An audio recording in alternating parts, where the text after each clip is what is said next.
Good afternoon everyone. 10th class के सभी students को मेरा बहुत बहुत नमस्कार। मैं एचआर कुशवाहा उच्च माध्यमिक शिक्षक। आज मैं आपको 10th क्लास की दूसरी पोएम पढ़ाने वाला हूं, जो हमारे लेसन फायर एंड आइस से ली गई है। ठीक है, ये जो कविता है रॉबर्ट फ्रॉस्ट इसके लेखक हैं, और जैसा कि हम जानते हैं रॉबर्ट फ्रॉस्ट जो है प्राकृतिक कवि हैं। रॉबर्ट फ्रॉस्ट जब भी कोई कविता लिखते हैं उसमें प्राकृतिक वर्णन और प्रकृति से संबंधित एक साइंटिफिक फ्लो आता है, एक वैज्ञानिक समझ उसके अंदर पाई जाती है। इसलिए रॉबर्ट फ्रॉस्ट बहुत ही छोटी कविता लिखते हैं और छोटी कविता में बहुत अच्छी बात कहते हैं। अमेरिकन पोएट रॉबर्ट फ्रॉस्ट की ये कविता हम पढ़ते हैं। बड़ी छोटी कविता है, चलो देखिए, इतनी सी है, बस ये इतनी सी कविता है, इसे हम पढ़ते हैं। Some says the world will end in fire. कुछ कहते हैं दुनिया Some says the world will end in fire। कुछ कहते हैं दुनिया का अंत आग से होगा। Some says in ice। कुछ कहते हैं दुनिया का अंत बर्फ़ से होगा। From what I have tasted of desire।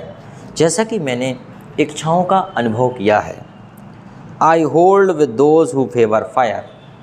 और मैं कहता हूँ I hold with those who favor fire।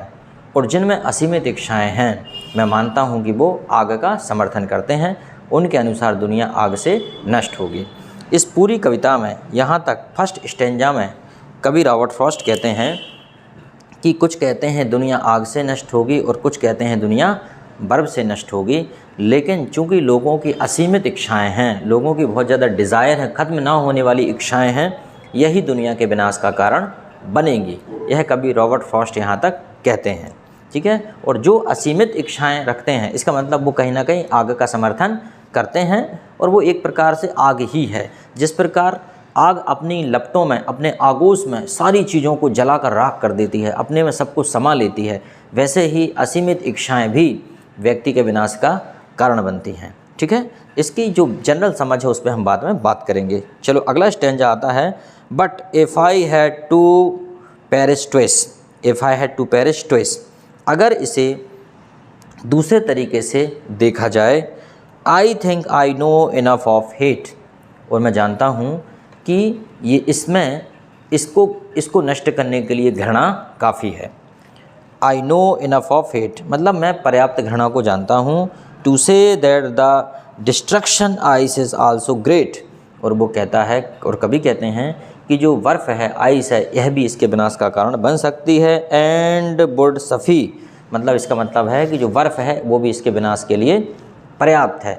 अब यहाँ पे जो कवि कह रहे हैं कि जो विनाश जो हो सकता है बर्फ़ से या ठंडक से, उससे कवि का तात्पर्य है कि दुनिया जम जाएगी। अब जमने से कवि का तात्पर्य है कि दुनिया में हेटेड मतलब घृणा इतनी ज़्यादा बढ़ रही है, तो उस घृणा के कारण दुनिया नष्ट हो जाएगी। तो जैसे कि कवि ने कहा कि दुनिया दो प्रकार से नष्ट हो सकती है, पहली आग से और दूसरा ठंड से। तो आग को कवि ने बताया है कि आग जिस प्रकार सब चीज़ को जला देती है, तो आग से तुलना की है उन्होंने इच्छाओं की, असीमित इच्छाओं की। और बर्फ़ की तुलना कवि ने की है कि घृणा से, कि लोगों में एक दूसरे के प्रति घृणा बढ़ रही है। अगर देखा जाए तो वास्तविक बात यह भी है, कवि सही कहते हैं कि अगर लोगों में आपस में घृणा हो जाए तब भी लड़ाई की संभावना होती है। जब लोग आपस में लड़ेंगे तो दुनिया नष्ट हो सकती है। इसी प्रकार असीमित इच्छाएं, अगर हम इस इच्छाओं का दायरा देखें तो देखते हैं कि देश भी एक दूसरे देश की सीमा को हड़पने में लगे रहते हैं। इस प्रकार से कभी भी परमाणु युद्ध होने की संभावना बन सकती है। तो कवि ने जो कविता में कहा है कि दुनिया को नष्ट करने में असीमित इच्छाएँ एक कारण बन सकती है या घृणा कारण बन सकती है, तो यह बात बिल्कुल भी सही भी हो सकती है। और कवि की जो कविता है बहुत ही सारगर्भित है। तो अब इसके जो है अगले राउंड में हम इसके क्वेश्चन आंसर समझाएंगे नेक्स्ट वीडियो में, तो आप उसको ज़रूर देखिएगा। ठीक है, अब जैसे यहाँ पे कुछ वर्ड दिए गए हैं, जैसे कि ग्रीड, ये होता है लालच। ठीक है, जैसे एवरेस, ये भी होता है लालच। Avarice is the root of all evils, लालच ही सारी झगड़ों की जड़ है।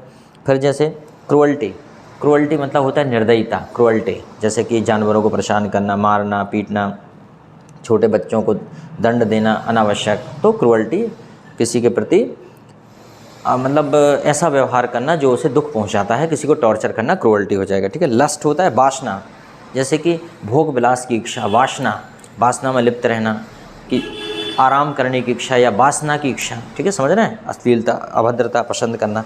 कॉन्फ्लिक्ट होता है टकराव, कॉन्फ्लिक्ट, ठीक है, जैसे कि विचारों में मतभेद हो जाना, टकराव होना, लड़ाइयाँ होना, कॉन्फ्लिक्ट होता है। फ्यूरी, फ्यूरी मतलब होता है, ये भी होता है एक प्रकार डरावना, फ्यूरी, ठीक है। फिर है इनटॉलरेंस, होता है असहिष्णुता, इनटॉलरेंस, किसी के प्रति असहयोगात्मक व्यवहार करना, ठीक है, मतलब किसी के प्रति सिंपैथी ना होना, किसी के भी प्रति रिस्पेक्ट ना होना, हर चीज़ में बिल्कुल लड़ने के लिए तैयार रहना, उसे कहते हैं इनटॉलरेंस, असहिष्णुता, ठीक है। जैसे कि मान लीजिए एक धर्म दूसरे धर्म के प्रति घृणा का भाव रखे तो उसे हम असहिष्णुता कहेंगे। रिजिडिटी, ये भी होता है एक प्रकार की कठोरता, ठीक है। इनसेंसिटिविटी, असंवेदनशीलता, इनसेंसिटिविटी, भाई जैसे कि किसी को चोट लग गई और आप उसके लिए संवेदनशील नहीं हैं कि आप उसको बैंडेड लगा दें, उसको कुछ उसको उपचार करा दें, उसको डॉक्टर के पास ले जाएं, तो इनसेंसिटिविटी होता है, असंवेदनशीलता। कोल्डनेस होता है एक प्रकार का ठंडापन या शीत, ठीक है। और इंडिफरेंस, इंडिफरेंस होता है थोड़ा सा अलगाव, इंडिफरेंस होता है अलगाववाद, अलगाववाद, जैसे कि इंडिफरेंस अक्सर हमने देखा है कहीं पे जातिगत भेदभाव होता है, कहीं पे धर्म के अंदर भेदभाव होता है, कभी कभी इकोनॉमिकल आर्थिक बैकग्राउंड के कारण भी भेदभाव होता है, तो इसे इंडिफरेंस कहेंगे। हेटेड तो घृणा होता है, ये सब चीज़ें आसपास सामान्यतः देखने में आती हैं। तो ठीक है डियर फ्रेंड्स, इसके आगे के क्वेश्चन आंसर हम आपको अगले वीडियो में समझा देंगे। Thank you very much.